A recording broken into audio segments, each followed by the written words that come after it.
सेवानिवृत्त कर्मचारी से मांगी 1 लाख रुपए की रिश्वत। 38 साल विभाग में सेवा देने के बाद पेंशन, सालों तक जिस विभाग की सेवा अब उसी की शिकायत। 38 साल तक सरकारी विभाग को अपनी सेवा देने के बाद सेवानिवृत्त हुए विभाग के बाबू को अपनी पेंशन पाने के लिए 1 लाख रुपए की घूस मांगी गई। कर्मचारी के द्वारा 50,000 रुपए की राशि भी दे दी गई। इसके बावजूद कर्मचारी का समयमान वेतनमान नहीं दिया गया। सेवानिवृत्त कर्मचारी परेशान होकर अपनी पेंशन के भुगतान के लिए आज कलेक्टर के पास आवेदन लेकर जन सुनवाई में पहुंचे, जहां उनका सब्र का बांध फूट पड़ा। आपको बता दें कि पदस्थ तृतीयवर्ग कर्मचारी विजय सिंह पवार अपनी 38 साल की सरकारी नौकरी पूर्ण करने के बाद अपनी पेंशन के लिए जन सुनवाई के चक्कर लगाने पर मजबूर हैं। सेवानिवृत्त होने के बाद अपनी जीपीएफ, पीपीओ और बीमा राशि एवं अन्य भुगतान के लिए अपने ही विभाग के कर्मचारियों के द्वारा घूस की मांग की जा रही है।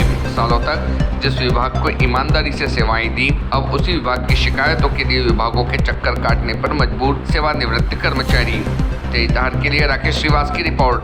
ये बताइए, आपकी जैसे कि यहाँ जनसुनवाई में आप शिकायत लेके आए हैं, काफ़ी नाराजगी भी आपने कलेक्टर साहब के सामने की है। क्या है आखिर मामला?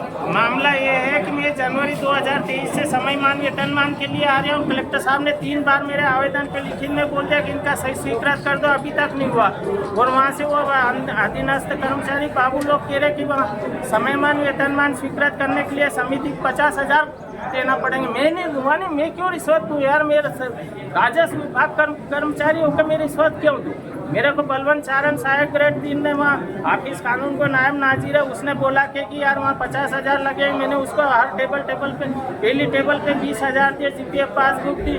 दूसरी टेबल पे 10,000 दिलवाए, जिला कौशल अधिकारी को 5,000 दिलवाए, 10,000 तीसरी टेबल पे दिलवाए दिनेश बघेल को।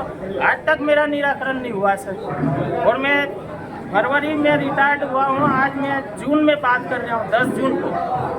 इसके पहले मैंने 6 बार तहसीलदार सरदारपुर को आवेदन दिए, 4 बार मैंने इसको दिए हैं एसडीओ साहब को।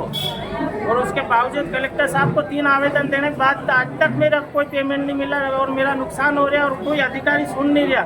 सिर्फ पैसे चाहिए इनको। क्या मैं इनका ट्रैप करवाऊँ?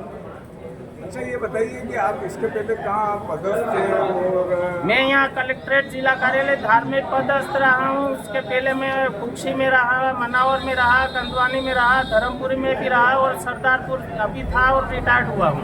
अच्छा, रिटायर्ड आप सरदारपुर से हो? जी हाँ। तो आपकी पेंशन भी नहीं दे रहे हैं? कहीं नहीं दिया। और वेतनमान भी नहीं दे रहे? समयमान वेतनमान दे ही नहीं रहे। जनवरी 2023 से नहीं दिया अभी तक मेरे को। इसकी शिकायत आपने कहाँ की? इसकी शिकायत मैंने कलेक्टर साहब को 3 बार करी, फिर मैंने जन सुनवाई में आवेदन दिए और उसके बाद मैंने सीएम हेल्पलाइन करी। कोई का निराकरण नहीं हुआ अभी तक। जन सुनवाई में आपने कितनी बार दे दिया? ये तीसरी बार आवेदन दिया है, फिर भी आपकी सुनवाई नहीं हुई। मैंने 2 बार पहले आवेदन दे दिया, तीसरी बार आया हूँ। चलो, आपका नाम बताइए। विजय सिंह पवार।